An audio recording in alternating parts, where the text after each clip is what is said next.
السلام علیکم، میں ہزارہ طاہر اور آپ دیکھ رہے ہیں پی کے این نیوز۔ سب سے پہلے سردار طاہر محمود کی رپورٹ کے مطابق شوگر کے عالمی دن کے موقع پر سوشل سیکیورٹی ہسپتال گجرانوالہ میں فری میڈیکل کیمپ اور آگاہی واک کا اہتمام کیا گیا، جس میں D M S social security ہسپتال اور ماہر شوگر ڈاکٹر حافظ وقار ظفر باجوہ نے فری کیمپ اور آگاہی واک کی صدارت کی، جبکہ سابق ایم ایس ڈاکٹر طیب سرور میر نے مہمان خصوصی کی حیثیت سے شرکت کی اور شوگر سے بچاؤ کے متعلق لیکچر دیے۔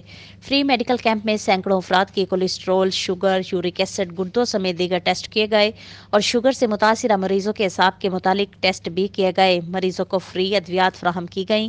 کیمپ میں مختلف اسٹال لگائے گئے جہاں مریضوں کو ماہر ایجوکیٹرز نے مناسب خوراک کے بارے میں آگاہی دی۔ شوگر کے عالمی دن کے آگاہی واک میں doctor Muhammad Ali Cheema, doctor Mudassar Iqbal, doctor Usman Ghani Khawaja, doctor Akhtar Hanjra, doctor Hussain Yousaf, doctor Talib al-Maula, doctor Danish, doctor Usama, doctor Idrees Bashir, doctor Usman Afzal, doctor Shah Jahan, doctor Saadia Ali Cheema, doctor Rabia Gohar, doctor Tehmina نے بھی شرکت کی۔ اس موقع پر ماہر شوگر اور ڈی ایم ایس ڈاکٹر وقار ظفر باجوہ نے گفتگو کرتے ہوئے کہا کہ شوگر کے عالمی دن منانے کا مقصد بہت تیزی سے پھیلتی شوگر کے مرض پر قابو پانا اور آگاہی دینا ہے۔